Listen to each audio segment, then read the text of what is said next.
Pada zaman dahulu, di negeri yang sangat jauh, tinggallah dua orang sahabat yang rumahnya berdekatan. Nama mereka adalah Kay dan Gerda. Kay dan Gerda masing-masing menanam mawar di depan rumah mereka untuk menunjukkan bahwa mereka saling mengasihi. Mawar itu akan tumbuh bersama-sama dengan mereka. Di akhir musim gugur, musim dingin pun tiba dan kota tertutup oleh salju. Selama musim dingin, di malam hari saat yang paling menyenangkan bagi Kay dan Gerda adalah mendengarkan dongeng dari neneknya Gerda. "Dari mana datangnya salju dan dingin?" tanya Gerda.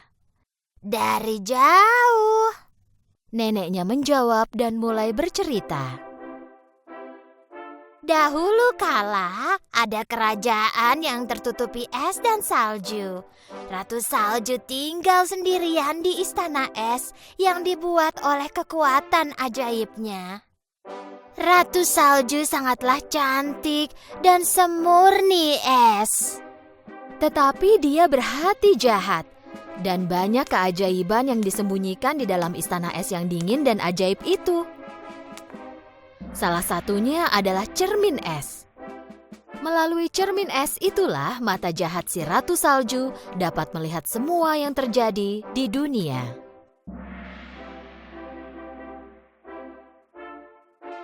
Pada saat itu, Gerda melihat Ratu Salju memandangi mereka dari balik jendela.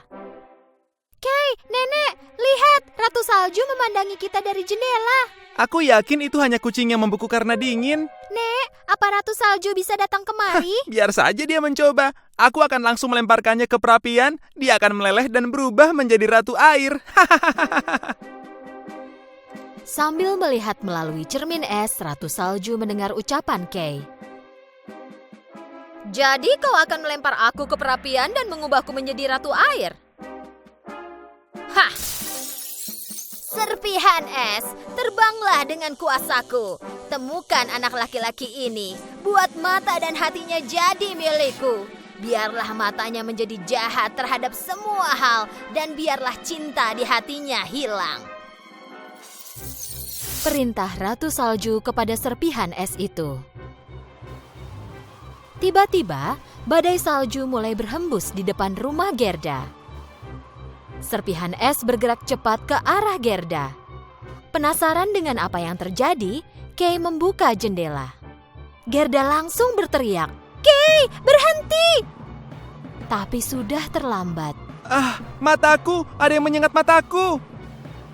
Hatiku, apa yang terjadi? Pada saat itu, kutukan Ratu Salju dilaksanakan oleh serpihan es. Mata dan hati Kay tertusuk dan dia berubah menjadi orang lain. Gerda bertanya apa yang terjadi pada Kay, tapi Kay membentaknya. Tidak, aku baik-baik saja. Jangan ganggu aku. Kay terlihat aneh. Kay tak pernah kasar pada Gerda seperti ini. Gerda tak mengerti kenapa Kay tiba-tiba bersikap kasar seperti itu. Sikap kasar Kay berlanjut hingga keesokan paginya. Saat Kay mengeluarkan kereta luncurnya dari taman, Gerda bertanya Kay mau kemana. Tapi Kay memarahinya lagi. Kay melompat ke kereta luncurnya dan segera pergi. Gerda berlari mengejarnya, tapi Kay tak terkejar. Tiba-tiba dengan naik kereta luncurnya, Ratu Salju muncul entah dari mana dan Kay mulai mengikutinya. Gerda terkejut dan tidak bisa melakukan apa-apa karena keduanya langsung menghilang. Ratu Salju membawa Kay ke istana esnya. Gerda menghabiskan berhari-hari di depan jendelanya menunggu Kay pulang. Hari dan bulan berlalu dan musim dingin pun berlalu. Tapi masih belum ada tanda-tanda keberadaan Kay. Karena tak sanggup menunggu lagi, Gerda membulatkan tekadnya.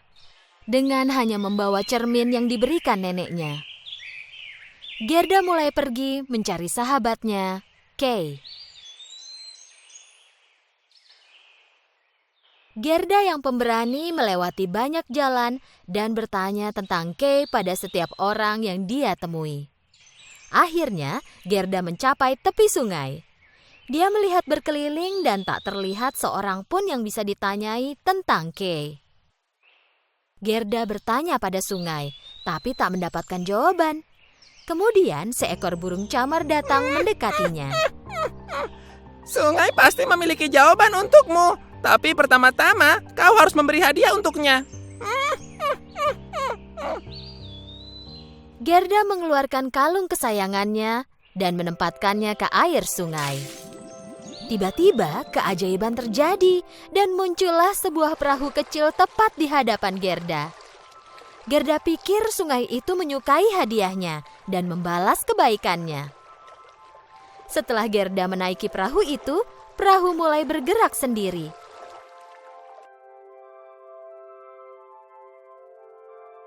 Perahu itu membawa Gerda ke tepian lain di sungai itu. Di tempat ini ada sebuah kebun rahasia yang penuh dengan bunga beraneka warna pelangi. Gerda belum pernah melihat kebun seindah itu sebelumnya. Tapi ada sesuatu yang hilang. Tak ada satupun dari bunga itu yang wangi. Di ujung kebun, Gerda melihat seorang wanita mendekatinya. Dia adalah pemilik kebun itu. "Selamat datang, gadis kecil cantik." Wanita itu menyapa Gerda dengan tersenyum lebar.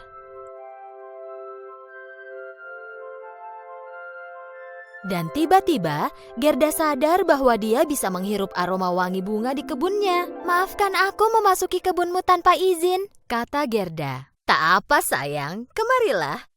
Aku senang kau datang. Sudah lama sekali ada orang yang datang ke kebunku. Ceritakan padaku, apa yang kau lakukan di sini seorang diri?" Gerda menjawab bahwa dia mencari temannya Kay dan bertanya apakah sang wanita tahu tentang Kay. Tapi wanita itu bilang bahwa hanya Gerda lah orang yang pernah dia lihat. "Benarkah? Kalau begitu aku akan berjalan lagi. Aku harus menemukan Kay secepatnya." Wanita pemilik bunga tidak ingin Gerda cepat pergi, jadi dia pun berbohong. "Apa kau bilang tadi Kay?" Sebentar. Aku mungkin pernah melihatnya di suatu tempat." Gerda menceritakan semuanya kepada wanita itu, dan saat wanita pemilik bunga mendengar nama Ratu Salju, dia sangat khawatir. "Ratu Salju? Jauh-jauhlah dari sini. Makhluk dingin, karena dia bunga-bungaku tidak wangi bertahun-tahun." Tiba-tiba wanita itu ingin menyisir rambut Gerda. Gerda tidak mengerti alasannya, tapi wanita pemilik bunga itu bersikeras. Gerda tidak tahu bahwa itu sebenarnya sisir ajaib. Sisir ajaib itu membuat Gerda melupakan semua yang dia ketahui. Hanya rasa senangnya saja yang tetap ada. Tapi wanita pemilik bunga itu tidaklah jahat. Dia melakukan itu demi bersenang-senang. Saat terbangun dari tidurnya yang indah, Gerda tidak ingat apapun. Bahkan alasan kenapa dia ada di sana dan bagaimana dia bisa sampai ke sana. Tetapi saat dia melihat mawar yang ada di topi wanita itu, Gerda mulai mengingat sesuatu. Tak ada kekuatan ajaib yang bisa mengalahkan kekuatan cinta sejati. Gerda tidak tahu sudah berapa lama dia tinggal di kebun tidur, tapi ingatannya tiba-tiba kembali. Gerda segera kembali ke tepi sungai. Perahu masih ada di sana, tetapi dia tidak tahu harus ke arah mana atau melakukan apa. Pada saat itu, seekor burung gagak terbang di atas kepalanya, seolah-olah hendak memberitahu sesuatu kepadanya. Jadi Gerda mulai mengikuti burung gagak itu. Gerda mengikuti burung gagak itu sampai mereka mencapai lautan es. Tepat di tengahnya, ada kapal bajak laut yang sudah lama terdampar. Tempat burung gagak terbang dan hinggap. Gerda mengikuti burung gagak itu dengan perahunya dan menuju ke kapal itu. "Jadi dengan inikah aku bisa ke istana Ratu Salju, kapal bajak laut ini?" Bajak laut bermunculan di atas dek kapal, dan salah satunya bajak laut perempuan mendekati Gerda.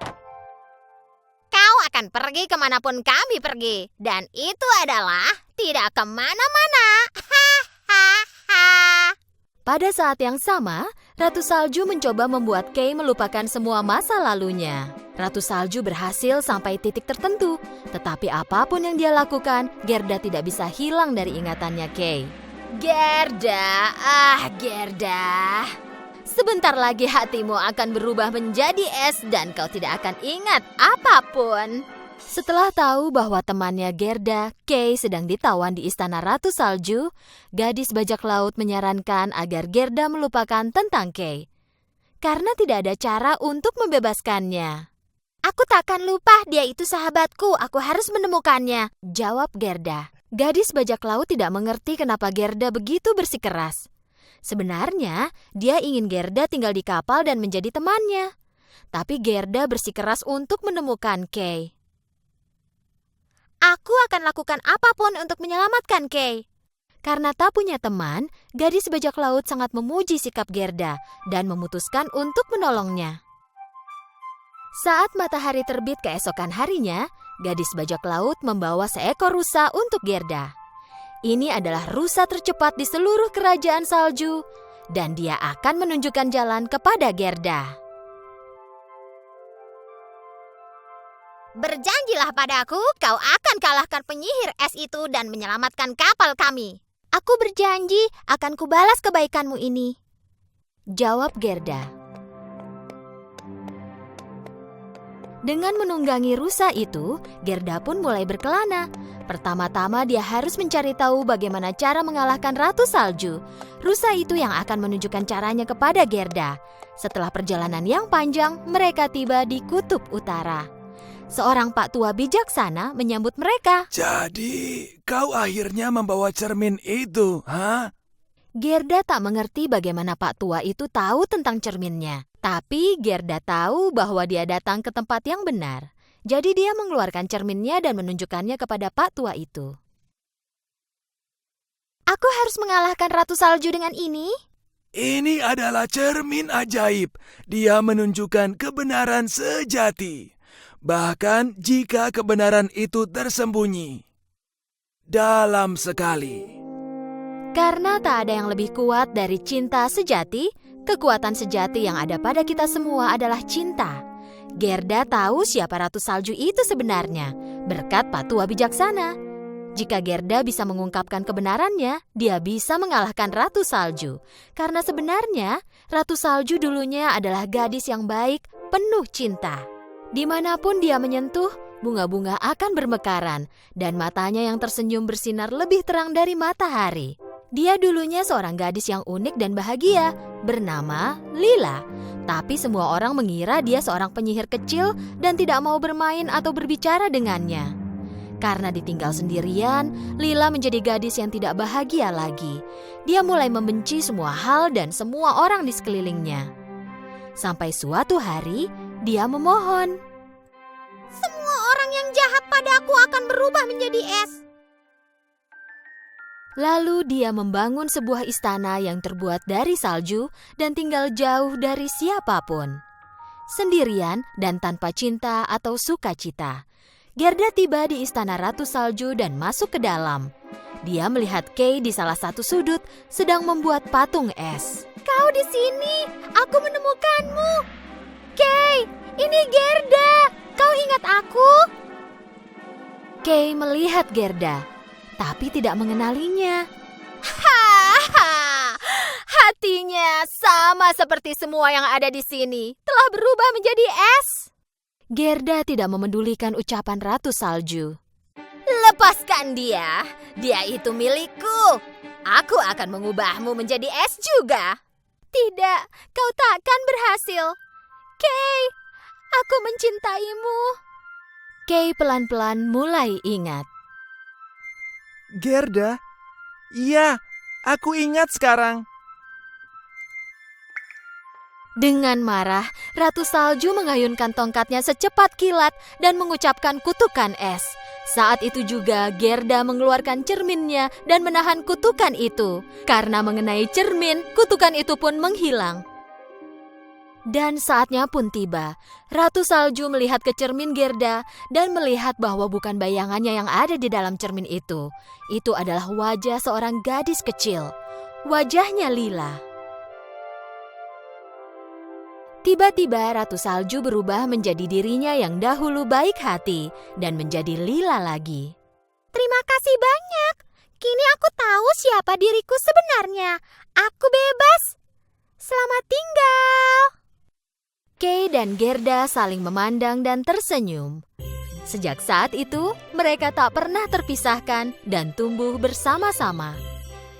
Sama seperti bunga mawar yang mereka tanam di halaman depan rumah mereka.